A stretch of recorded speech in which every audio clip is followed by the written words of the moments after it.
তো কদিন ধরে ওয়েদারটা সত্যি খুব খারাপ হয়ে আছে, একদম ক্লাউডলি হয়ে আছে।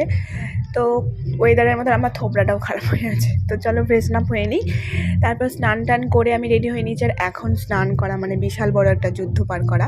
তো সেটা আমি পার করে স্নান করে রেডি হয়ে বেরিয়ে পড়েছি পুজো দেওয়ার উদ্দেশ্যে। যাচ্ছিলাম বিষ্ণুপুর কালীবাড়িতে পুজো দিতে, যেহেতু অনেক দিন পুজো দেওয়া হয়নি সেই জন্য। তো পৌঁছে গেছি মন্দিরে। মন্দিরে এসে দেখি লাইন পড়েছে। তো লাইনে দাঁড়ানোর পর গেলাম মায়ের কাছে দর্শন করতে। সেখানে গিয়ে অঞ্জলি দিলাম, আর এই যে হাতে ফুল দিয়ে দিয়েছি অঞ্জলি দেওয়ার জন্য। তার পুজো টুজো দেওয়া কমপ্লিট হলো। তারপর গেলাম একটু মেলা ঘুরতে। মেলা ছিল না বেশি, মানে যেহেতু পৌষ মাসের মেলা অনেকটা ভেঙে গিয়েছিলো, কিছু কিছু মেলা ছিল। তারপর এখানে মা খেয়ে নিল একটুখানি মুড়ি, যেহেতু সকাল সকাল না খেয়ে গিয়েছিলাম। তারপর মা অ্যাজ ইউজুয়াল যা যেটা করে কাপ কিনেছে।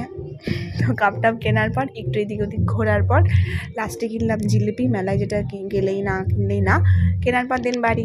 তো চলো টাটা। কেমন লাগলো ভিডিওটা অবশ্যই জানিও।